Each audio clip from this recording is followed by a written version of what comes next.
Subcommittee on State, Foreign Operations and Related Programs will come to order. Good morning, everyone. Nice to see everyone today. And I'd like to welcome James Walsh, who's our distinguished witness, to the subcommittee. Mr. Walsh is the Principal Deputy Assistant Secretary for the Bureau of International Narcotics and Law Enforcement Affairs at the Department of State. He is responsible for supporting State Department programs and policies to combat illicit drugs and organized crime around the world.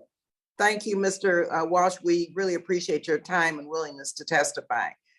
Now, as this hearing is fully virtual, we must address just a few housekeeping matters first. For today's meeting, the chair or staff designated by the chair may mute participants' microphones when they are not under recognition for the purposes of eliminating inadvertent background noise. Members are responsible for muting and unmuting themselves. If I notice that you have not unmuted yourself, I will ask the staff to send you a request to unmute yourself.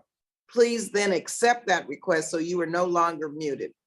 I remind all members and witnesses that the 5-minute clock still applies during the question and answers. If there is a technology issue, we will move to the next member until the issue is resolved, and you will retain the balance of your time. You will notice a clock on your screen that will show how much time is remaining. At 1 minute remaining, the clock will turn yellow. At 30 seconds remaining, I may gently tap the gavel to remind members that their time is almost expired.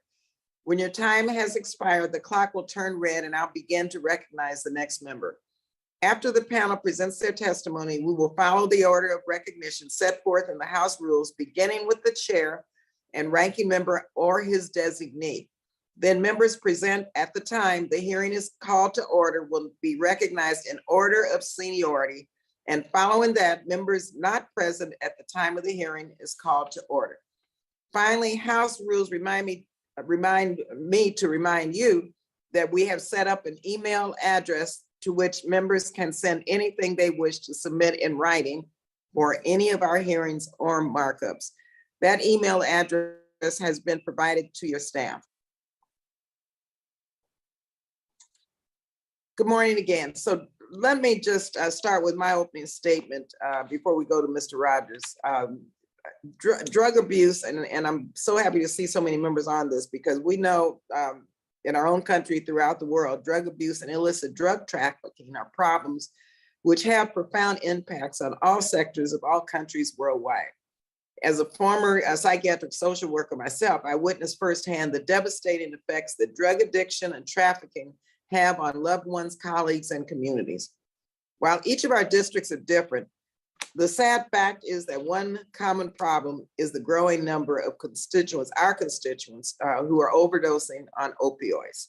According to the Center for Disease Control and Prevention's National Center for Health Statistics, more than 105,000 Americans died due to a drug overdose between October 2020 and October 2021, which is an increase of nearly 30% from the prior year. The most abused illicit substances in my home congressional district in California are heroin and prescription opioids. My 13th congressional district registered an increase in opioid overdose deaths of 40% from 2019 to 2020, largely driven by fentanyl. On average, emergency medical services respond to about 4 overdoses in Alameda County, my county, per day. I know Ranking Member Rogers knows these statistics all too well. He has long been a leader in Congress on combating the opioid public health emergency and has worked with both Republicans and Democrats to expand treatment options, reduce the supply, and develop alternatives for life-saving efforts for those impacted by the epidemic. And so I thank him for his work and look forward to working with him to strengthen our efforts to comprehensively address this problem. I also commend the Biden-Harris administration for actions taken to address the addiction and overdose epidemic. The administration recently proposed $42.5 billion in fiscal 2023 for a national drug control, for all of our national drug control program agencies. The increased funding will support a comprehensive whole of government approach to drug reduction, which includes the expansion of evidence-based prevention and treatment, harm reduction, and recovery support services. It also includes an increase in funding for international efforts to reduce the supply of illicit drugs like fentanyl and to combat drug trafficking. This is where the state and foreign operations budget comes in. Last December, President Biden stated that international drug trafficking, including the illicit production, global sale, and widespread distribution of illegal drugs, the rise of extremely potent drugs such as fentanyl and other synthetic opioids, as well as the growing role of internet-based drug sales, constitutes an unusual and extraordinary threat to national security, our foreign policy, and the economy of the United States. He went on to say that transnational criminal organizations and their facilitators are the primary sources of illicit drugs and precursor chemicals that fuel the current opioid epidemic, as well as drug-related violence that harms our communities. Part of any comprehensive approach to combating the illicit drug problem and strengthening our national security is assisting partner governments to reduce the supply of and demand for illicit drugs. For the United States, this means working with key global partners such as China, Colombia, and Mexico to curb illicit drug production and trafficking in a manner that upholds the rule of law, respects human rights, and protects the environment, and promotes licit and equitable economic opportunity.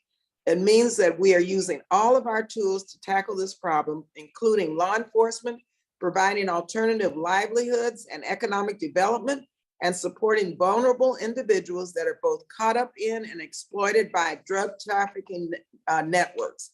Our witness today is at the forefront of the State Department's work in this area. Principal Deputy Assistant Secretary Walsh, along with his colleagues at the State Department and USAID, are responsible for nearly $439 million in assistance proposed in the President's fiscal year 2023 budget for drug reduction activities.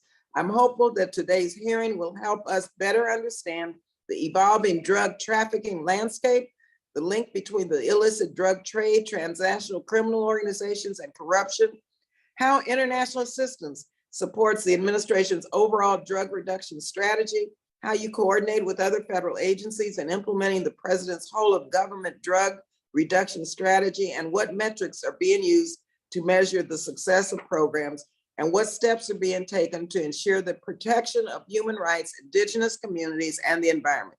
So before turning to our witness for his statement, let me yield to Ranking Member Rogers for any opening remarks he may have. Ranking Member Rogers. Thank you, Madam Chair, and thank you for using your gavel to host this very important hearing on a very important subject. You've been a trooper in this fight against drugs, and I appreciate your service in that regard. Welcome to the subcommittee, Mr. Secretary Walsh. It's good to see you again. I understand the Assistant Secretary had pressing matters in Europe related to Ukraine. So I appreciate your willingness to be here in his stead. It's unfortunate that House rules still require us to have these hearings conducted in a virtual setting, but nonetheless, it's good to see you, and we'll carry on. I started an organization about 10 years ago in my district called UNITE, which stands for Unlawful Narcotics Investigations, Treatment, Education, a holistic approach to the problem at the same time. It's had a phenomenal success, and now, well, 10 years ago, we took it nationwide. So we have an annual summit of opioid abuse and heroin, a national get-together. We'll have probably 4,000 or 5,000 people again. And you were there, Mr. Secretary, in 2018, the last time we had an in-person summit. We'll get back to that this year, thank goodness.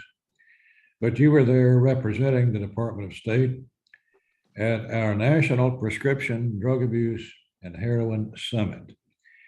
The president comes, every president we've had since this organization started this summit. We've had the president, attorneys general, governors, senators, nurses, people of all pieces of the problem under one roof. And that is for 3 or 4 days, and that is phenomenal. And it has had a tremendous effect because it gives us a chance to see what somebody else is doing toward the same problem that we are, that you are. And that's wholesome. And I encourage, Madam Chair, we would love to have you there as well to say some words of encouragement to the community. Each year, that summit brings together the global community of opioid and addiction stakeholders to share best practices, strategies for prevention, treatment, recovery. And I appreciate the department's willingness to take part each year. It's important the Department of State be in the leadership of the fight. Today's hearing on United States international assistance to combat narcotics trafficking could not be more timely. And I thank the chair for making this happen. The statistics are shocking and historic, with a record-breaking 100,306 drug overdose deaths from April 2020 to April 21, just 1 year. That is an increase of 28.5% from the year before. Opioids caused more than 75,000 of those deaths, up from 56,000 the prior year. The CDC noted that cocaine deaths also increased. This year's report from the CDC is expected within weeks, and the numbers are likely to be even higher. Many of us are familiar with these numbers, but as members of Congress, we also know many of the name and faces of those people lost to drug overdose, either through professional connections or personal connections, or from the family members who have come to us as their representatives asking for us to do more. They want us to do more to prevent other families from experiencing the agonizing pain and grief of losing a loved one to drugs. No district has gone unscathed. We're all affected, and we must all be a part of the solution. This subcommittee plays an important role by funding a good portion of our international efforts to curb the flow of drugs into our country. I look forward to hearing how the State Department, through the Bureau of International Narcotics and Law Enforcement Affairs, is prioritizing and carrying out those efforts. However, it could not be more clear that each agency in the United States government needs to be doing more and better if we're going to be starting bending the curve and making real progress on the problem. This year's budget request for the Department of State and USAID is more than $60 billion, and yet only $375 million is being requested for counter-narcotics globally. Money alone is not the answer, of course, but proposing a cut from the current level is not acceptable. And I would like to work with the chair on how we can ensure this funding, this critical funding, receive the support that it deserves. In 2019, the Department of State released a 5-year global plan of action to combat emerging synthetic drug threats. I don't believe this is addressed in your testimony, but now that you are more than halfway through the strategy, I'd like to know and hear how things are going. What's working, what's not. We want to put our resources to good use and ensure that measures demonstrating success have the funding needed, and that efforts that are failing or having limited success are modified or even ended. We know the majority of synthetic opioids in the United States originate from the People's Republic of China, and that Mexico is a key secondary route. Secretary Walsh, as you discussed the administration's efforts with these two countries, I would also like to know what the department is doing to prevent other countries from becoming part of the next wave of producers and transit countries. Many of the international organizations funded in the State Foreign Operations Bill also have a significant role to play in combating narcotics trafficking. This hearing provides us an opportunity to hear how they're doing and what more they can be and should do to help. The majority of counter-narcotics funding provided in this bill goes to countries and regional programs. I look forward to receiving an update today on many of these programs, from the progress being made by the Colombians against coca production to the implications of a Taliban-run Afghanistan on the poppy trade. In closing, I'd like to thank the men and women of the Bureau of International Narcotics and Law Enforcement Affairs at state, as well as the many other interagency partners for their work and their commitment to stopping the flow of drugs into this country. It is quite literally life-saving work. I thank the chair, and I yield back. Thank you very much, Mr. Rogers. Now I will yield to our witness this morning, our Principal Deputy Assistant Secretary, Mr. Walsh. Mr. Walsh, if you could summarize your oral statement in less than 5 minutes, I want to make sure that we leave enough time to get to our questions. Your full statement, of course, will be included in the record. And after your testimony, I will be calling on members based on seniority of the members that were present when the hearing was called to order, alternating between majority and minority members. I'll then recognize any remaining members in order of their appearance. Each member is asked to keep their questions to within 5 minutes per round. And I understand a couple of members need to get to rules, so if we need to make adjustments accordingly, we will. Mr. Walsh, please proceed. Thank you. Chairwoman Lee, Ranking Member Rogers, distinguished members of the committee, thank you for the opportunity to testify before you today regarding the State Department's efforts to combat narcotics trafficking. Well, let me stress that the department is committed to ensuring our diplomacy and foreign assistance delivers for the American people. The Bureau of International Narcotics and Law Enforcement Affairs' top priority is to address the overdose crisis that impacts American lives. As you and too many of your constituents know, opioids, particularly the synthetic opioids, continue to ravage our communities. The U.S. Centers for Disease Control and Prevention predicted a staggering 105,000 drug overdose deaths in the 12 months period ending in October 2021. And to this Bureau, that is more than just a number. Those are human lives and families that are being devastated. 75% of the most recently reported fatal drug overdoses in the United States involved opioids, and the majority of which were synthetics. The drug supply is increasingly evolving, and drugs such as cocaine and methamphetamines now serve as vehicles for potentially fatal exposures to fentanyl. And with criminals modifying their business model to include more lucrative synthetic drugs, so too has the administration evolved to counter this deadly threat. We're taking a more holistic approach, and the State Department supports our international and interagency partners through our diplomacy and foreign assistance to reduce the synthetic drug supply, with greater focus on disrupting the transnational criminal organizations' finances and supply chain. And since the People's Republic of China scheduled fentanyl-related substances, U.S. law enforcement now assesses most fentanyl seized in the United States is manufactured in Mexico and trafficked across the southwest border by transnational criminal organizations. And many precursor chemicals used to create the illicit fentanyls are shipped from the PRC to Mexico.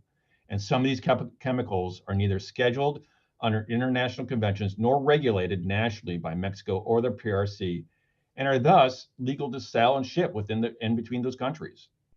So we continue to press and are committed to working with the PRC and others to expand information sharing, strengthen customs enforcement, and implement know your customer laws and standards to restrict sales of precursor chemicals.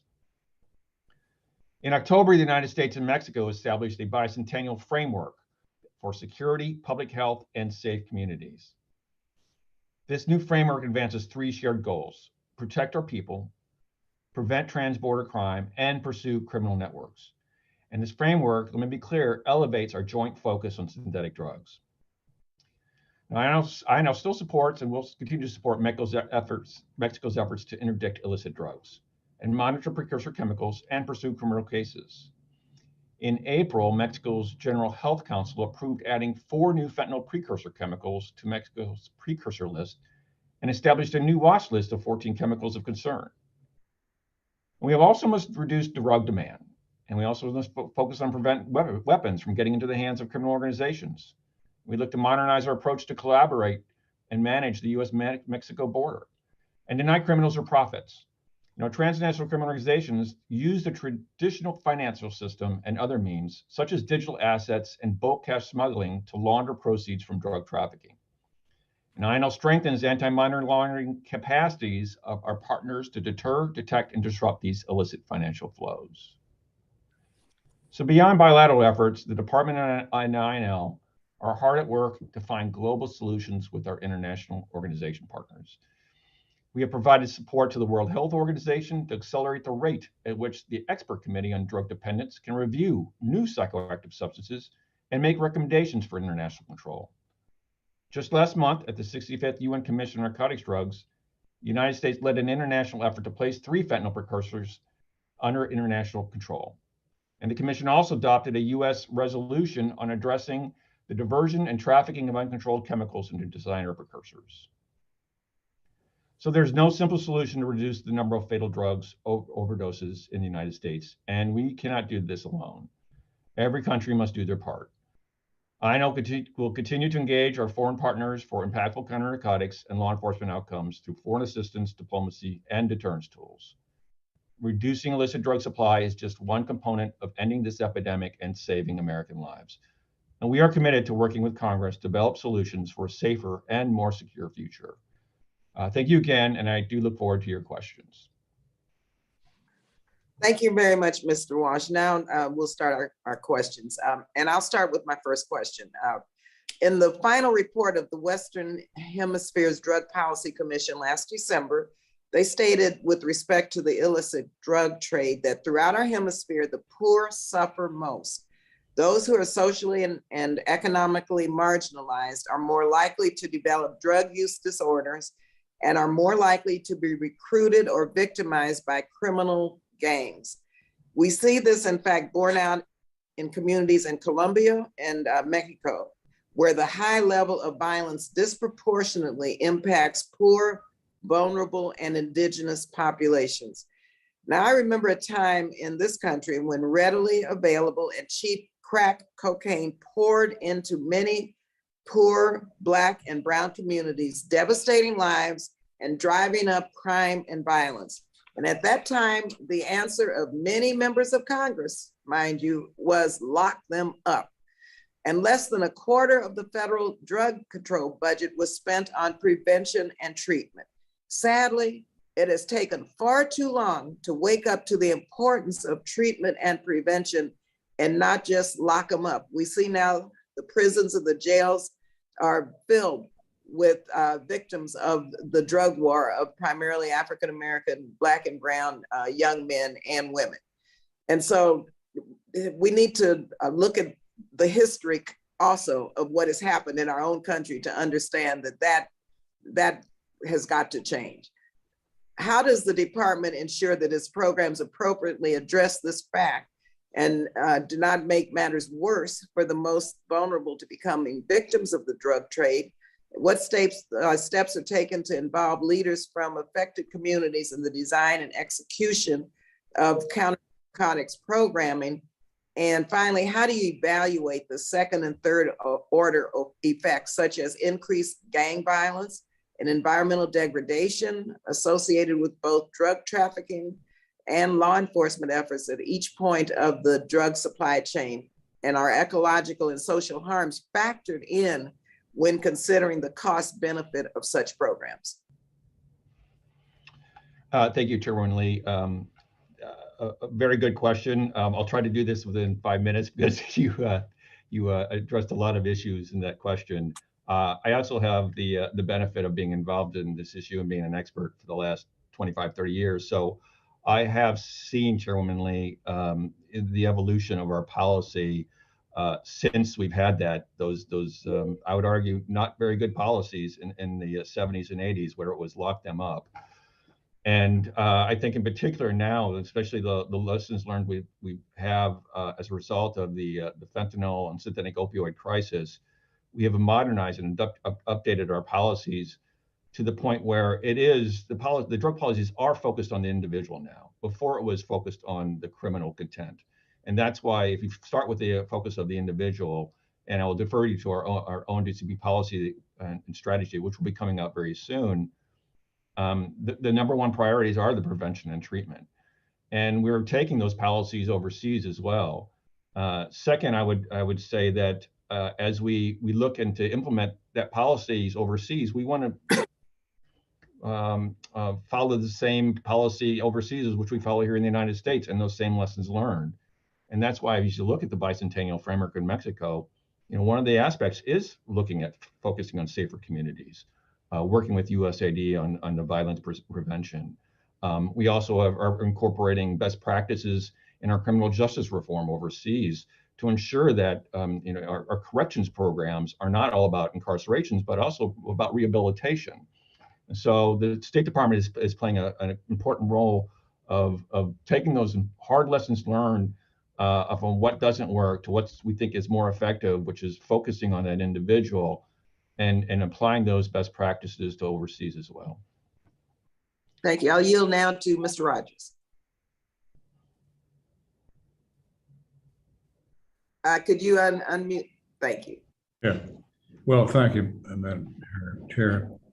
Mr. Secretary, you're about 3 years into the department's 5-year global plan to combat synthetic drug threats. The plan was released in 2019 and noted that synthetic drugs represent the most significant drug threat of the next decade. Unfortunately, that has proven correct. The strategy describes the complexity of attacking the problem and recommends the following goals. 1, reducing diversion and illicit production of synthetic drugs. 2, strengthening capacity to detect, interdict, and share information on synthetic drug threats. 3, building capacity to target online synthetic drug sales. 4, shrinking the drug market by reducing global drug demand. And 5, developing and enhancing partnerships with governments, industry, and international organizations. What's been achieved so far, and what recommendations are you considering going forward? Please talk about that plus these 5 goals. Yeah, thank you very much, Ranking Member Rogers, and also thank you for your leadership on this issue, as you mentioned in your statement. Yes, we've launched this plan 3 years ago, and that plan, as you mentioned, focuses on very many things that are very new to this bureau. Quite frankly, it was and it still is a good plan. So we think that the plan is right, but the plan which focuses on that manufacturing aspect, focuses on the movement, also focuses on the money. It forced this bureau and actually the rest of the U.S. government is to look at areas and change and adapt its strategy, which is based on plant-based developed drugs. And because that we had to adapt and adjust this strategy, we didn't recognize how much work needed to be done. And I will start in the multilateral arena. There's the fact that because this new synthetic drug trade can be basically produced anywhere, It's trafficked with a very small amount. We also have the evolution of the internet and digital currencies, encrypted applications. It's made it much more difficult for law enforcement and governments to monitor and control. And so our strategy had to adapt to focus on supply and going after that supply and disrupt and tackling the money. And that's, I think, what one good thing is we had that strategy right. One of the challenges I think we're facing now, Member Rogers, is the data and the legislation and the regulations and control that other countries have. I mentioned in my opening statement that we successfully got Mexico to schedule precursor chemicals on fentanyl. They just did that last year. So these things take time.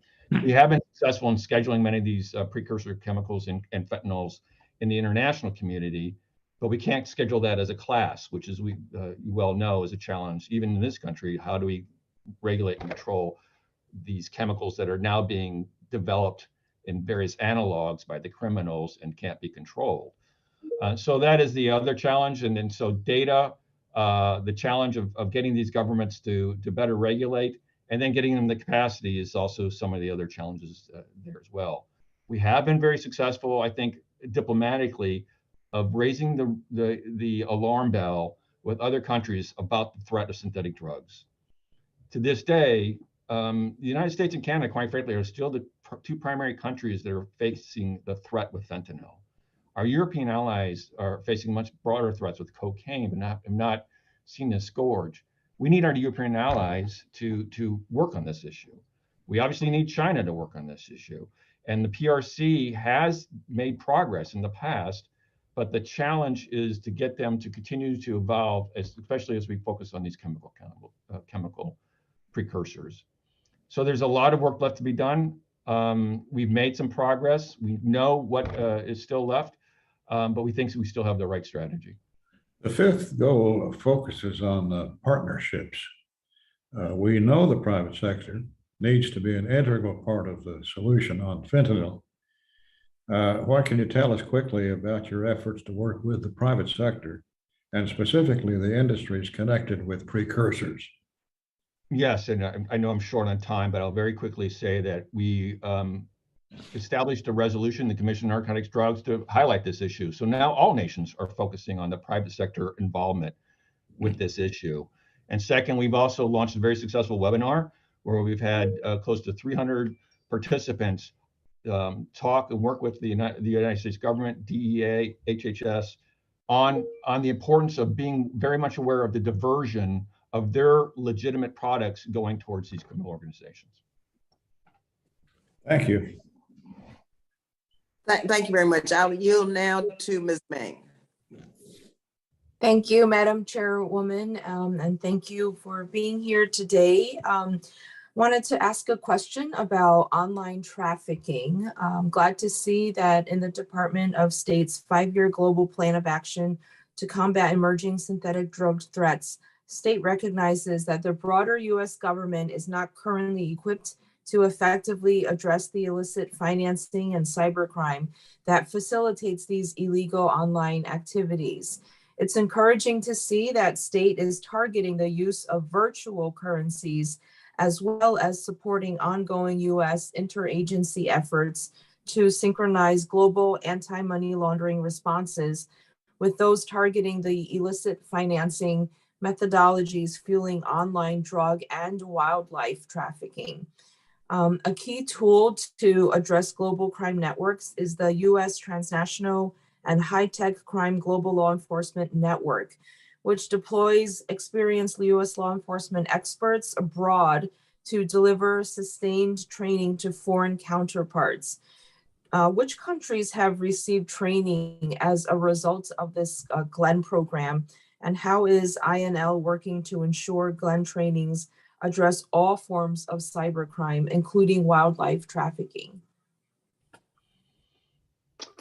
Thank you, Congresswoman Mang. Cybercrime, as you've identified, and elevating this issue within the department is not only a priority for INL, but obviously a priority for the Secretary of State, who just made a big effort to launch a new cyber bureau on this issue. INL will certainly retain many of its responsibilities in tackling the cybercrime. One in particular, we're in the process of negotiating a new cybercrime treaty. And the State Department is taking this very seriously to the point where I am currently a vice chair on the UN committee to conduct these negotiations. But getting back to your question about the global law enforcement network, that is a prime example of where we think expanding this network of our law enforcement, our Department of Justice prosecutors, and sitting them side by side with other countries to work on this issue has been a very, very successful model. We have law enforcement networks in South America. Well, we were in Brazil and also in the Caribbean, also in Europe, Bucharest, as well as Belgium. And then we also have them in Asia. We certainly provide you a list of where those law enforcement professionals are. In addition, thanks to this committee's generosity, we are doubling our efforts. So the current INCL account now is increased to $20 million. So we saw such success with this effort that we plan on expanding it. And we will be happy to work with you and your staff on discussing how and where we will expand that effort. Great. And if I could quickly ask, switch gears on to Afghanistan. On Sunday, the Taliban announced a ban on harvesting poppies. The order also allowed the manufacturing of narcotics and the transportation, trade, export, and import of heroin, hashish, and alcohol. Washington spent more than $8 billion trying to eradicate poppy production in Afghanistan during its nearly 20-year war. It's clear to me that our efforts there did not stop the growing of this lucrative crop, and now I'm more concerned that this crackdown on poppy production will only lead to a worsening humanitarian crisis for the people of Afghanistan.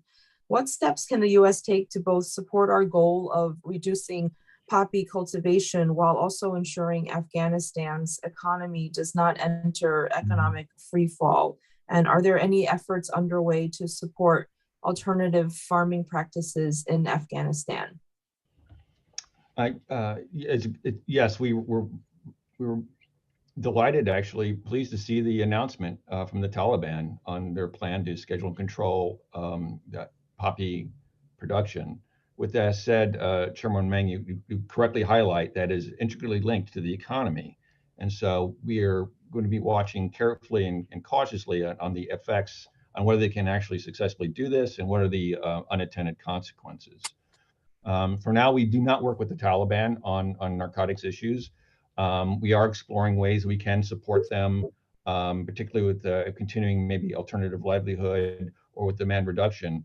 But right now, our strategy will also focus primarily on addressing some of the trafficking routes, particularly coming out through Central Asia and Europe, and as well as in Africa, because our concerns are not only with the destabilization and the impacts with Afghanistan, but this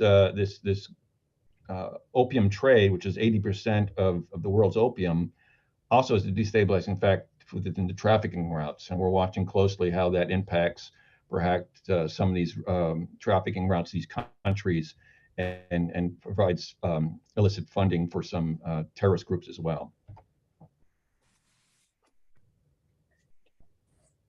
Thank you. Okay, thank you. Now I will yield to Mr. Diaz-Balart. Thank you very much, Madam Chairwoman, and Mr. Secretary, good to see you, sir. I appreciate that in your testimony, you acknowledge that we must, in essence, do better at the southern border. You also state that most fentanyl in the United States is produced in Mexico and trafficked across the southern border. In addition, the Western Hemisphere Drug Policy Commission report of December 2020 repeatedly discussed and describes that illicit drugs originate in our process at various locations outside the US, and that often malign states and organizations such as Communist China, Syria, Hezbollah, the FARC, and other bad actors throughout the world are funded by this illicit drug trade. And obviously, again, I mentioned again that most of it is entering through the southern border. And as Mr. Rogers mentioned, fentanyl now is the #1 killer of Americans between the ages of 18 and 45. So here's my dilemma or my confusion. On one hand, We are spending billions of taxpayer money fighting production and trafficking of these lethal drugs, which are again produced entirely overseas or mostly overseas. And on the other hand, we've ceded the border to the drug cartels. We have a wide open border. And in essence, frankly, we're just flushing the taxpayer money down the toilet, Mr. Secretary. So here are some questions. I mean, isn't that a crucial but missing component to reducing drug overdoses in this country, number one? In addition to harming Americans directly with overdoses, doesn't this directly contradict US policy by failing to prevent revenue streams to some of the world's most dangerous actors? And number three, have you and your colleagues advocated to the president and others in the administration the importance of securing the border, not ceding the border to the cartels in order to protect Americans' lives and to stop this illicit inflow at record levels coming in from the southern border? Congressman Diaz-Balart, I actually would argue that we are paying attention to the border. In fact, my bureau in particular, because of the bicentennial framework, is taking a leading role working with the government of Mexico. How do we strengthen our border management? Mr. Secretary, but let me I apologize for the interruption, but you are aware, right, that again, we have, what is it, a 25% increase in deaths of Americans? Again, fentanyl coming from the southern border, record levels of fentanyl coming from the southern border, the cartels controlling the southern border. So with all due respect, sir, the one thing that nobody can claim is success in the southern border. And so here's the question. In other words, are you saying that you're satisfied with the situation in the southern border? And again, my questions, let's not sugarcoat the situation. We have a crisis of historic proportions. 100,000 Americans are dead, most of this stuff coming from the southern border, and it is the policy of the administration to open up the borders and to cede it to the cartels. So again, with all due respect, sir, we're adults here. Let's not try to sugarcoat this. Well, to answer your question, I'm not saying that we're successful on the border. In fact, you correctly highlighted that we have a lot of drugs and we have a migration problem as well. That is why what my point is trying to make is that this is why we made this one of the important pillars within the bicentennial framework of Mexico, is strengthening that border management. And what my bureau is doing is looking at how we do this better. And there's a couple of things that come to mind. One, corruption is a problem, and we have to acknowledge that. And two, we have to be smarter with our border. We have a lot more advanced technology. And so we have actually are undergoing a study to how do we better integrate the cooperation between our U.S. Customs Border Protection enforcement officials and the Mexican officials. And so our focus there is to not only leverage the technology, but integrate the knowledge so that we can both better control the illicit drugs, the irregular migrants coming into the United States, but on the Mexico side, very interested in the weapons that are coming from our border into Mexico. So it's a combined effort. And so our approach is we just need to be smarter about it. And second, we need to ensure that there's a plan to root out the corruption. I would also add that the border is not just a land border. We have to look at the ports. We have to look at the sea and air, and as well as other maritime trafficking routes that are going in the Pacific Island. So it's a comprehensive approach. We're committed to working on this issue, and we recognize the importance of having a controlled border. My time is up. Thank you, Mr. Secretary. Okay, thank you. And now I'd like to yield to Ms. Torres. Thank you, Madam Chair. Mr. Walsh, you have shared with us compelling testimony on the terrible price Americans pay due to the opioid epidemic and drug trade in this country. In my community, LA County, and in San Bernardino County, we are devastated as a result of this addiction. And our law enforcement partners are overwhelmed with calls for service to deal with violent individuals and overdoses.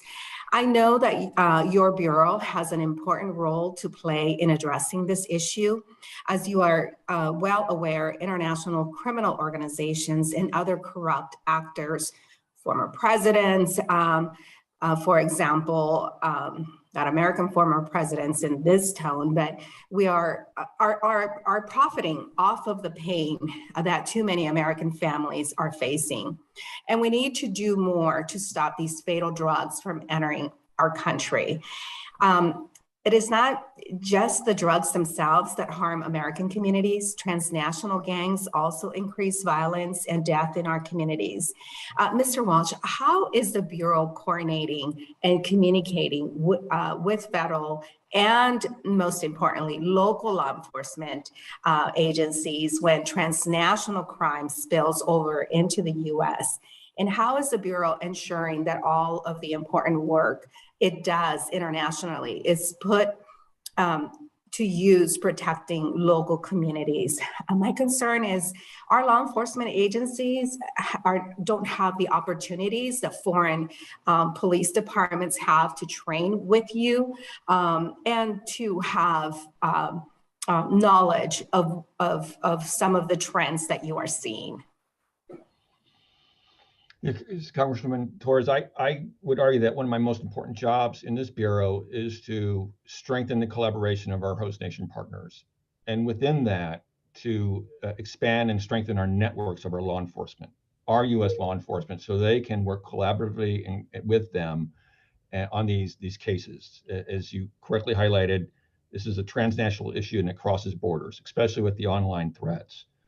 I will add that especially the local, with working with the local law enforcement, and you made a very important point, because this is such a multidisciplinary issue, this opioids threat, we have to have law enforcement being knowledgeable of the trends, and they have to be working closely with the public health officials in the local communities. So one of the initiatives we started a few years ago is working with our state and local partners. And this is a successful initiative. Actually, I would argue the congressman on this call with Miami-Dade is one of our more successful state and local partnerships, where we work where we bring our international law enforcement and work with them hand in hand with state and local. So they build those relationships. As you well know, law enforcement is effective when there's good networks. And so I argue that I represent an inland port, not in Florida, but in California. So I'm about 2 hours north of San Diego and, 30 to 40 miles from, our California shore. So for me, what my law enforcement officers are seeing and facing with, Mexican mafia is really important for me to hear from you that my law enforcement agencies have an opportunity, to work with you to gather and share of information, and to have the tools readily available to punish the people that are trafficking in drugs and humans in our community. I don't have very much time. I'm going to leave you with this thought. Prior to the pandemic, I've spent a lot of time, more than I wish, in the jungle of both Peru, Colombia, visiting with very, very small farmers who had really no access to law enforcement, that we were working with to try to get them to grow something other than coca. Some of those efforts were very, very successful during the time. But in the last 4 years of the Trump administration, we have had, a lot of these programs cut. So the impacts, on these small farmers that were getting the help in the past is no longer there. I hope that we can follow up. My time is up, but I hope that we can follow up with this conversation, because we do need to continue to fund those programs and reach out to those people. And I agree, we need to have a holistic approach that's working on all aspects of this problem. I yield back, Madam Chair. Thank you. Now I will yield to Ms. Wexton. Madam Chairman, and thank the ranking member as well. And thank you, Mr. Walsh, for joining us today and for talking about this very important topic, which really does affect every single congressional district in the country, and all of us differently. So I'm just curious, how do U.S. deaths, which were about 93,000 overdose deaths in 2020, how do we compare with the rest of the world in terms of our number of overdose deaths? Unfortunately, we are setting the bar very high, and which is very disappointing. And I think this is a product of, as many of us know on this call, we made availability of prescription opioids accessible to many of our citizens early in the 90s, and it just grew into now a place where the cartels have taken over the market and making availability of fentanyl, which is causing a lot of deaths. We have many more overdoses, opioid overdoses overall, but also more per capita, way more per capita than any other country in the world. Is that correct? I believe that is correct. Yes. Okay. Canada is also having a phenomenal issue. But this is mainly a U.S. only problem, right? U.S. and Canada. Okay, so that makes it extra challenging, does it not, to get our international partners to cooperate with us on this issue? It does, and this is why we've been making the argument that they don't want to have this problem. And I think we also have made the argument that the business model has changed for the criminals. They see the value of how cost effective it is to produce synthetic drugs. And synthetic drugs is a broader issue that is impacting other countries. And that is Tramadol, for impacting example, is other countries impacting as African well, right? countries. Okay, that's good. So given that fentanyl is not trafficked in the same way as traditional trafficking, right? Like marijuana or cocaine. I mean, people don't put it in their car tires or in the panels of their doors, right? Generally. They're still using those trafficking routes, but because it can be produced in such small amounts, it's been shipped via mail, it's been shipped by just individuals in their pocket, or it's been shipped by large truckloads. Okay. And so that makes it extra challenging to stop that trafficking from taking place, right? That is correct. Okay.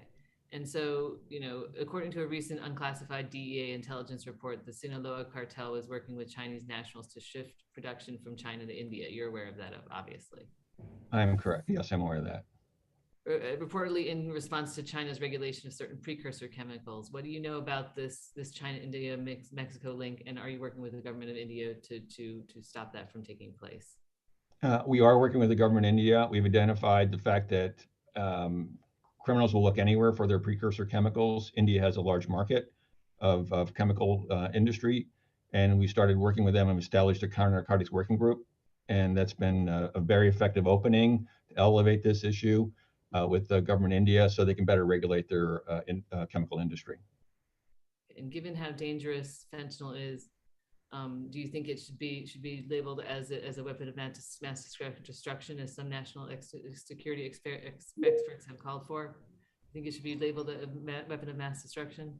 I don't work in that area and I will defer to the experts on determining calling it a weapons of mass destruction. What I do know is that it's killing 105,000. Well, 75% of the 105,000 that are dead are a result of these synthetic opioids, and so it's a national security threat, which has been mentioned by the president. And do you know what kind of leverage do we actually have to stop the PRC from letting this trafficking take place and this production, and to implement know your customer requirements and restrict the sale of precursors? What kind of leverage do we have to make that happen? Our leverage is that the PRC does not want to be known as a state that cannot control their chemicals or their drug traffickers. And so we work within the global community to reinforce that it's important that China upholds their standards to the conventions. Second, we're asking other countries to do that. So that's also our leverage. And the third, they have a problem in Burma with methamphetamines and being produced down there. It's their chemical industry that is producing the precursor chemicals for those methamphetamines. So better regulation control within that industry is important for China's interests as well. And so we find that there's mutual ground, a win-win opportunity for them to strengthen their controls on the chemical industries, their precursor chemicals coming out, and also working on their money laundering issues. Thank you. I see my time is expiring, so I'll yield back. Ms. Frankel, do you have a question? I'll yield to you next.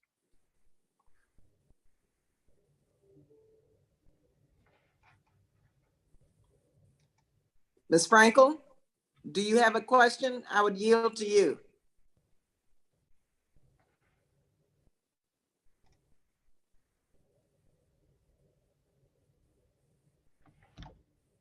Mr. Espaillat, we'll come back to Ms. Frankel. There may be some technical problems that she's having right now. Thank you. Thank you, Madam Chair. Thank you, Mr. Walsh, for being with us today. My first question is regarding the Caribbean Basin Security Initiative. As you know, this has been funded by Congress since 2010 and is a vital tool to combat illicit drug trade, promote good governance, and improve civil society in the Caribbean. For fiscal year 2022, Congress provided $80 million for CBSI.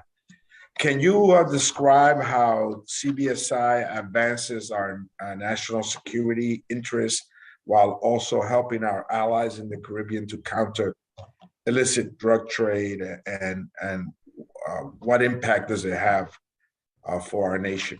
I mean, and how is Caribbean Basin? What's your assessment of the program and how it's doing? Yeah, thank you, Congressman Espaillat, for highlighting the Caribbean issue and our partnership with them. I wasn't able to put it in my opening statement, but it's an important issue nonetheless. And we also appreciate this committee's assistance for this program. My bureau's account includes about $35 million focusing on that security efforts. And we've had a lot of success. And I think the approach that we've taken is to take more of a regional approach. And how do we integrate these various countries and islands into more of a regional law enforcement operation, a group that can share that knowledge and then counter the law enforcement, the criminal intent. And we've been pretty successful at that. Case in point is there's this group called the Impacts within the Caribbean CARICOM, and that's an element that works on the crime and security aspect, and this is a place where they can come together and share that information. I will also add that we've had a growing threat within the Caribbean because of what's taking place in Venezuela, much significant narco trafficking state at this point, and then that trafficking routes has been increased in that Caribbean region, and also the financial flows. And so we've taken a much greater focus on the financial flows. And one of the things that we've been working on is getting their laws and regulations in better standings. We've actually recently had 6 countries establish new asset recovery laws. So it's an important region. They're important partners. They're our neighbors. And we work closely with them to address this drug trafficking trade, but also the destabilizing factors in that. So will you say that with the increased drug trade going towards the Caribbean, that CBSI needs to be the funding for CBSI needs to be increased? I think the budget that the president submitted addresses a lot of the requirements within the INCO account. If more funds are made available for that region, we could certainly put them to good use. And I would also suggest that because of what's going on in the drug trade, especially the cocaine, we're seeing mostly about 1/3 of the cocaine going to that. The rest is still going to the Pacific. That it's an important region. And as I mentioned, the Venezuela issue is something we're watching as well. Okay. My second question real quick is, in 2019, the Government Accountability Office recommended that the Department of State improve its ability to monitor initiatives under CBSI. They specifically recommended that INL develop and implement a data management system for centrally collecting reliable CBSI data. What is INL doing to implement the GAO's recommendations on CBSI? Congressman, I'm aware that we're working on that project to strengthen the data. I would have to get back to you on the specifics of where we're at on that project, but we are in process of implementing it. I would love to work with you on that because I know that to really measure the effectiveness of CBSI, you have to be able to look at the full metrics of the data, as opposed to looking at each program in a silo, right? And not really evaluate the full gamut of its impact. So my office looks forward to working with you to see how we can accomplish that. Thank you, Madam Chair. I yield back. Thank you. Now, Ms. Frankel, I'll yield to Ms. Frankel. If she has a question. Ms. Frankel? Okay, I will go then to a second round of questions, 3-minute time frame, if that is acceptable to the members. We have a little bit of time. Mr. Rushenthaler had to go to rules, so he may be back. If he does, I will go right to him. My second question builds upon what Congressman Espaillat was asking about with the CBI, the Caribbean Basin Security Initiative, but also I'd like to add the Meridia Initiative and the Central American Regional Security Program. We continue to assist these countries, yet the drug problem persists throughout our hemisphere. The cartels have more of a hold in Mexico and Colombia, cocoa cultivation, and of course the violence accompanied with illicit drug production remain high. And sadly, in the United States, deaths from overdoses are at a record level once again. And so I guess I want to know it doesn't make sense to do the same thing over and over and over again. So what kind of new efforts is the administration embarked upon to reverse these trends?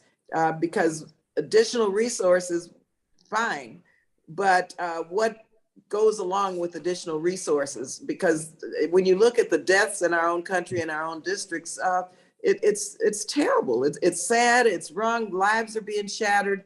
And we're funding a heck of a lot in terms of interdiction efforts, in terms of trying to address the illicit drug production, but yet nothing seems to change. And so what do you see now as new directions for U.S. tax dollars to begin to really make an impact in this? Chairman Lee, you made a good point in that I would second that point, that foreign assistance alone cannot solve this problem. And then, so at the State Department, we recognize that diplomacy is an important tool. And part of that is trying to get these countries to collaborate more and have the political will and commitment to address this problem. And so you notice in my testimony, some of my statements, the State Department under this administration has been really focused at ensuring that we have that commitment and political will. And this is why we have the bicentennial framework. We put a lot of effort into getting an agreement where the government of Mexico and the United States agree that this is a shared problem that we can work together on. I would also look at talk about Central America. And I think Central America is unique because we actually have some challenges, as you well know. We have some democracy backsliding in Central America. So we look at those opportunities where we can work. But also, I think the important strategy, which is part of this administration, is going after the root causes. And this is some of the things I've mentioned about tackling corruption and fighting the impunity of some of these government officials that enables these criminals to thrive. Well, let me just say, I hope you have the flexibility to halt the programs that aren't working and redirect those resources to those that are successful, especially addressing the underlying and root causes of this war, which is really what it is. Let me now yield to Mr. Rogers. Thank you, Madam Chair. To what extent, well, let me restart. For years, China has been the principal source of the fentanyl flooding the U.S., coming up through Mexico. In 2019, Beijing finally cracked down on the supply of fentanyl from China to the U.S., with China enacting new laws prohibiting the production, sales, and export of most fentanyl class drugs. To what extent is China actually enforcing that law? For example, has China in recent years acted on U.S. indictments of and U.S. provided intelligence on traffickers from the PRC? And secondly, is it true that Beijing rarely acts against Chinese criminal syndicates unless they specifically cross a narrow set of government interests? To what extent are Chinese criminal groups in Latin America actually helping to advance Beijing's interest in the region? And finally, what do we know about Chinese cooperation with Mexican authorities? As with the US, does China reject responsibility, even as the presence of Chinese criminal actors in Mexico are expanding rapidly?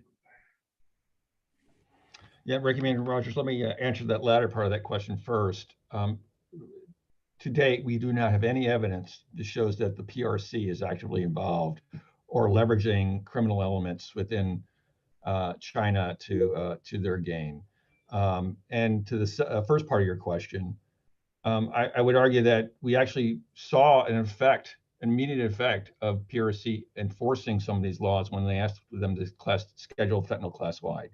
We saw within a year's time frame, immediate shift of the trafficking routes going from China into the United States to a diverted route, which goes through Mexico or Canada. And now we've actually, as you know, have precursor chemicals. So there's evidence that China can, if we ask them to do something, they will, and they can enforce it. The challenge we have now, as I mentioned, is that we need them to do more, and we need them to do particularly more on controlling their chemical industry. And we have asked them to do that. They have not given us a satisfactory answer, so our efforts are to continue to press them to do so. If they want to act after we ask them to do something, for God's sakes, ask now. Yeah, and this is one thing that we discovered, that this is one thing where you all can help. We found that congressional engagement on this issue actually influences their decision making. Well, I thank you for that, and we hope that you will continue this effort. I yield. And yeah, final question now comes from my yielding to Congressman Diaz-Balart. Mr. Diaz-Balart. I yield to you. Thank you very much. Mr. Secretary, you mentioned Venezuela in your answer to another question about it being basically a narco state. Let me first go to its neighbor. Colombia, as you know, has made enormous strides since, Plan Colombia, continues to fight narco trafficking and narco terrorism. But that struggle has been made much more difficult because of transnational criminal organizations, at times assisted by malign actors and states, such as Russia and again, Maduro that you mentioned.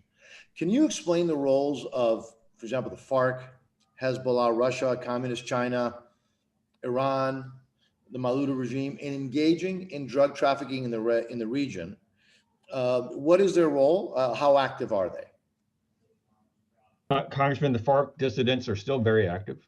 Venezuela groups are working hand in hand with the FARC dissident to work with the coca producers, farmers, and continue to produce significant amounts of cocaine. And so Colombia has had a lot of external factors that's made it very difficult for them to do their job. We have seen signs of Hezbollah involved in the region. I cannot comment or have any knowledge of our Iranian engagement, but there's a lot of bad actors involved. And I would say that because of this reason, which is we find our partnership and work with Colombia even that more important. And let me ask you, are you familiar if Project Cassandra is still operational? I'm not familiar with that project. I don't think I can comment. If you could, or maybe I'll just put that in the question if that's still operational or not. What, in your opinion, are the biggest threats to the progress made over the past 2 decades in Colombia? And not only Colombia, by the way, but the surrounding region. Is it these transnational organizations? What is the largest threat? I think that transnational organizations still remain the largest threat. taking a broader scope, let's not forget about the impact of COVID. This whole region has had, like the rest of the world, a devastating impact on COVID, and we saw that in Colombia with some of the protests just a year ago. And so I think if we watch this region, watch the economic concerns as we're witnessing what's taking place in some of the protests in Peru, these stabilizing factors are going to have an impact on other groups that want to have ill intent. And so that's a space we have to watch. And unfortunately, because of the drug trade, there's a lot of illicit money in the region that can fuel these ill-gotten gains or these bad groups that want to take advantage of this environment. And you did mention Venezuela. If you want to elaborate a little bit more on that as to how I forgot the term that you use. I don't know if you called it like potentially a narco state. Is it, just give me a little bit more information on Venezuela. Well, we certainly, within our controls and our International Narcotics Control Strategy Report, INCSR, we've highlighted the concerns of Venezuela. We've labeled them, and well, in 2021, they were labeled as failed demonstrably to their efforts.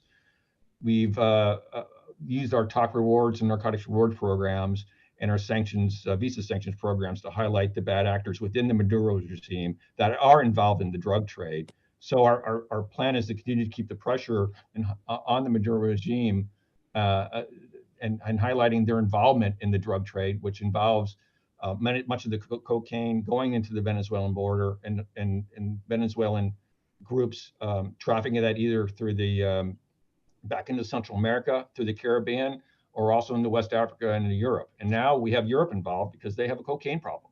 And so part of our diplomatic efforts is to highlight the involvement of Venezuela in this as well. And Madam Chairwoman, thank you. I know that I've exceeded my time a bit, so I want to thank you for your indulgence. Thank you. Thank you. I'll yield now. I see Mr. Reschenthaler is back. Mr. Reschenthaler. Thank you, Chairwoman Lee. And I just want to say thank you for your flexibility. As you know, we had a Rules Committee meeting, so I appreciate your willingness. Let me jump on and off. So thank you. So as folks know, I'm from Pennsylvania, and we're the 5th largest state. It's not a coincidence that we also have the 5th largest death count of fentanyl poisoning. It's a huge issue that cannot be overstated. So to prevent Americans from losing their lives due to fentanyl overdoses, I offered an amendment in fiscal year 22's National Defense Authorization Act, which required countries that are significant sources of illicit fentanyl to be included on the majors list. So the U.S. can withhold certain foreign aid to countries on that list if they don't work to stem the tide of illicit fentanyl exports.